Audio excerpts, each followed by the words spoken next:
Bonsoir à tous. Le ministre de l'Éducation nationale en déplacement à Dijon demain après l'incendie d'un collège dans le quartier sensible des Grésilles. Le préfet évoque un commando composé de 4 personnes qui auraient mis le feu à l'établissement. Les élèves ne pourront pas rejoindre les locaux pour le moment. D'après un communiqué du syndicat SNES-FSU, les travaux pourraient même durer jusqu'à la rentrée prochaine. 2 cellules d'écoute sont mises en place à partir de demain pour les élèves.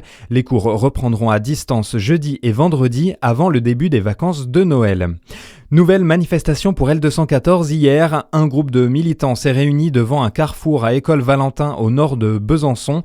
Leur objectif est de réduire de moitié le nombre d'animaux tués pour remplir les rayons de l'enseigne. La mobilisation a également permis de sensibiliser les clients.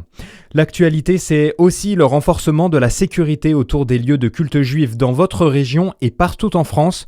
Une consigne adressée au préfet par le ministre de l'Intérieur après cette fusillade sur la plage de Bondi à Sydney. 12 personnes sont mortes et plusieurs dizaines sont blessées. Les tireurs ont ouvert le feu au moment où se tenait une célébration de la fête juive de Hanouka. Un des 2 tireurs a été tué et l'autre est dans un état critique. Nombreuses réactions après ce drame. La France continuera de lutter sans faiblesse contre la haine antisémite, écrit Emmanuel Macron.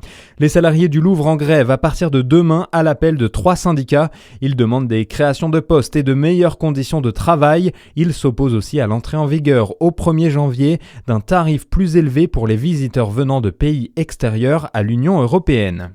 Pour la première fois, l'EPR de Flamanville a atteint 100% de puissance nucléaire, annonce EDF. Flamanville 3 a été raccordé au réseau électrique il y a 1 an avec 12 ans de retard par rapport à la date initialement prévue.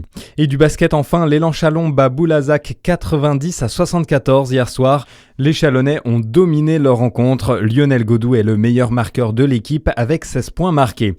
Bonne fin de journée sur Fréquence Plus.